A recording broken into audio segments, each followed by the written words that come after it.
नमस्कार प्रिय मित्रों, मैं ज्योतिषकार कमल आप सबका हार्दिक अभिनंदन करता हूं आपके अपने इस प्यारे यूट्यूब चैनल एस्ट्रो कमल में। और आज मैं आपको एक ऐसी साधना बता रहा हूं। उससे पहले आपसे निवेदन है कि यदि आपने अब तक हमारे चैनल को सब्सक्राइब नहीं किया है तो सब्सक्राइब करके बेल आइकॉन का बटन दबा करके अपने पास रखिए ताकि हमारे ज्ञानवर्धक जानकारीपूर्ण वीडियो सबसे पहले आपके पास आ सके।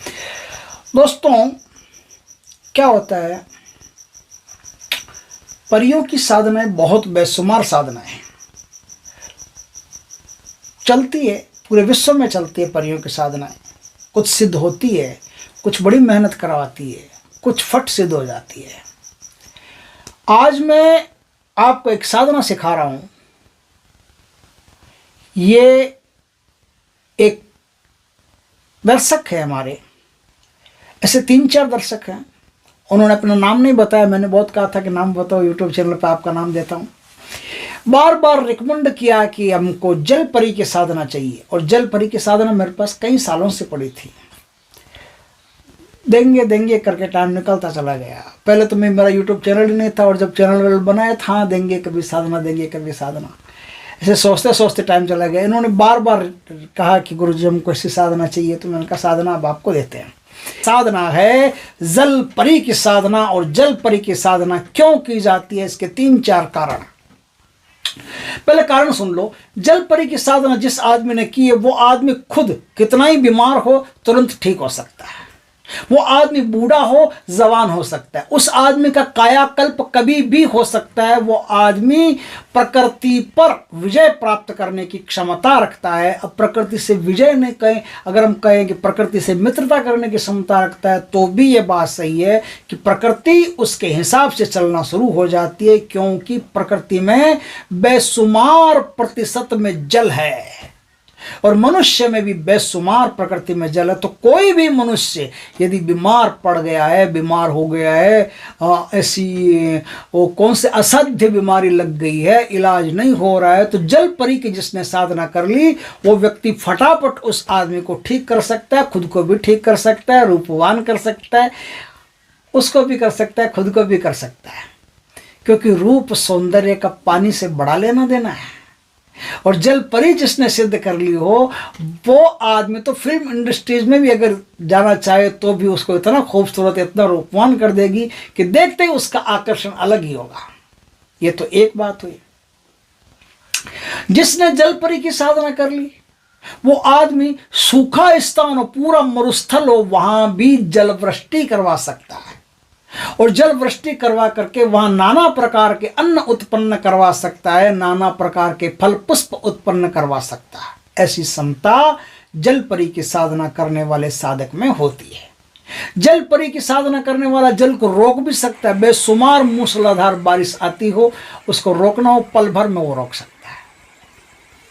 जितना जल परी कार्य कर सकती है, उसका 1% कार्य हम उसको नहीं दे सकते। पूरा जोर लगा ले तो भी, हमको धन चाहिए, हमको बेटा चाहिए, हमको बेटी चाहिए, हमको शादी चाहिए, हमको लड़की चाहिए, हमको वशीकरण करना है, हमको वो करना है, वो करना, कितनी क्षमता लगा लो, 1% से ज्यादा आपकी क्षमता नहीं जा सकती।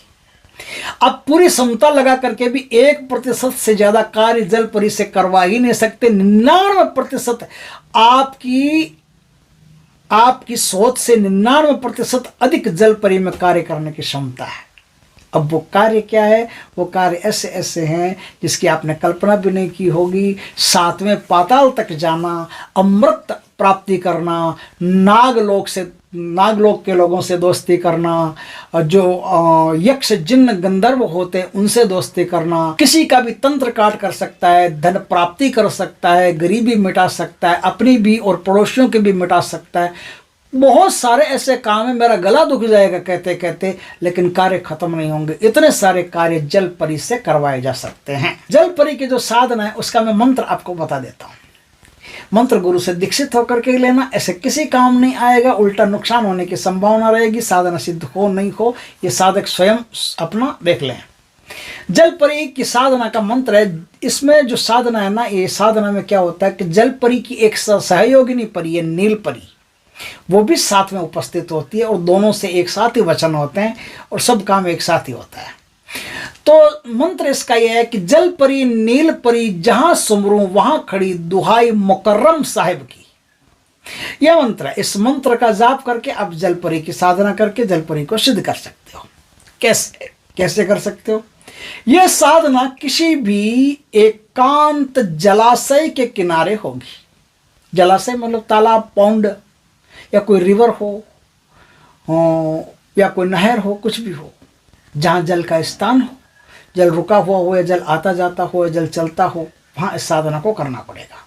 स्नान आदि करके संपूर्ण पवित्रता पूर्वक शुक्ल पक्ष के किसी भी शुक्रवार को या नौचंदी जुमेरात जो होती है ना, उसको, दोनों में से कुछ भी हो, नीले वस्त्र धारण करके, नीले वस्त्र का मतलब नीला पैंट शर्ट नहीं, नीली लुंगी, नीला चद्दर, बस, और कोई सिले हुए वस्त्र नहीं चलेंगे।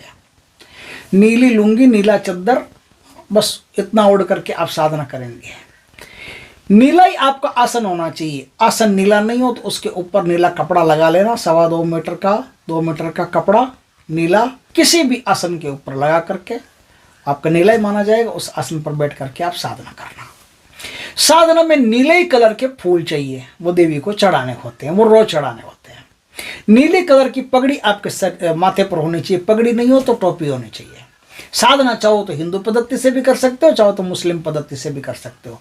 मुस्लिम पद्धति से कर सकते हो तो लोबान जलाना पड़ेगा, हिंदू पद्धति से करते हो तो गूगल से भी साधना की जा सकती है। हिंदू पद्धति से करते हो तो कोई पद्मासन, सिद्धासन, कोई भी आसन कर सकते हो। मुसलमान पद्धति से करो तो वज्रासन कर सकते हो, वज्रासन के साथ साधना करनी है। बस एकदम सिंपल है, कोई खास बड़ी बात इसमें नहीं है ना। नीले हकीक की सिद्ध माला जो आपको प्राप्त करनी है, वो माला आप मंगवा लीजिए। माला मंगवा ली। अब आप नदी के किनारे या तालाब के किनारे बैठ करके एक सामने नीला कपड़ा बिछा करके, नीले कपड़े के ऊपर बढ़िया धूप, सुगंधित चावलों की ढेरी लगाइए। सुगंधित चावलों की ढेरी का मतलब चावलों में इत्र वगैरह छिड़क करके, और वो उसकी जो ढेरी है ना वो सामने लगा लेनी है ना। उसके ऊपर चमेली के तेल का दीपक रखना है। 2 सफ़ेद मिठाई का भोग देना है। 2 परियां, 2 अलग अलग सफ़ेद मिठाई चाहिए दोनों को। दोनों की मिठाई में लौंग गाड़ करके, फिर लौंग पास में रख करके, साबुत लौंग रख करके आपको भोग देना है। आप समझ गए? अच्छी तरह से समझ गए होंगे, इतना सरलता से समझाया है। 2 मिठाई, बर्फी वगैरह कुछ भी ले लेना, उन दोनों में लौंग रख करके फिर दोनों परियों को आपको भोग देना है। चिराग एक क्यों चल जाएगा। अब आपको बैठ करके जाप करना है। जाप करना है 7 माला कंटिन्यू। ये जो साधना है ना, इस साधना को आप 2 दिन, 5 दिन, 10 दिन, 15 दिन, जब तक परी नहीं आए, 2-3 दिन, 5 दिन में आ जाएगी। लेकिन इसमें कोई संकल्प तो होता नहीं। जब तक परी नहीं आए तब तक वहां बैठ करके और साधना कीजिए। उससे पहले क्या करना है? उससे पहले कोई भी दरवेश हो, मजार हो, वहाँ भोग प्रसाद चढ़ा करके उनसे निवेदन कर लें कि मैं जल परी नील परी की साधना करने जा रहा हूँ, मुझ पर कृपा करें, मुझे जल परी नील परी की साधना प्रदान करें। ऐसा बोल करके वहाँ आप आ जाइए, वहाँ सजदा कीजिए, वहाँ भोग प्रसाद रखिए, और उनसे कृपा रहेगी ना तो आपकी साधना में कोई दिक्कत नहीं रहेगी। और इसमें कोई पूजा करनी नहीं है, बस जो बताई है वही 2 पूजा करनी है। एक तो वो मज़ार पे पूजा करके आए, नहीं, दूसरी यही। अच्छी तरह से प्यार से साधना पूर्ण हो जाए तो भी वहीं बैठे रहिएगा, थोड़ी देर प्यार से उनसे बातें कीजिएगा।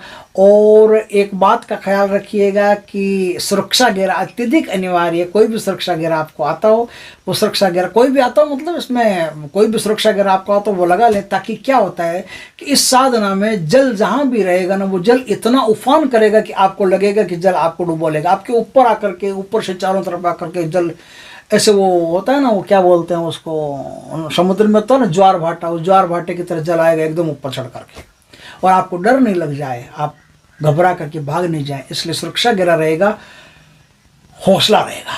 हाँ, अब ठीक है, आप आराम से साधना कर सकते हैं, सिद्धि प्राप्त कर सकते हैं। दोस्तों, फिर इनसे वचन ले लीजिएगा। वचन लेकर के और इनके भी कोई डिमांड रहे तो उसको सोच समझ करके पूरा कीजिएगा, और अच्छी तरह से साधना को करके अपना और देश दुनिया का बहुत भला कर सकते हो। ऐसी भला करने की साधना मिलेगी नहीं। बहुत कम साधनाएं होती है जिनसे आप भला कर सकते हो। दोस्तों, इस साधना से आप धन, ऐश्वर्य, रूप, सौंदर्य और शारीरिक स्वास्थ्य सब कुछ प्राप्त कर सकते हो। वीडियो अच्छा लगे तो लाइक करना, कमेंट करना, शेयर करना। पहली बार हमारे चैनल पर आएगा, चैनल को सब्सक्राइब करना, पास में जो बेल आइकॉन का बटन दबा देना, ताकि ज्ञानवर्धक जानकारी पूर्ण वीडियो सबसे पहले आपके पास आ सके। जय श्री कृष्ण दोस्तों।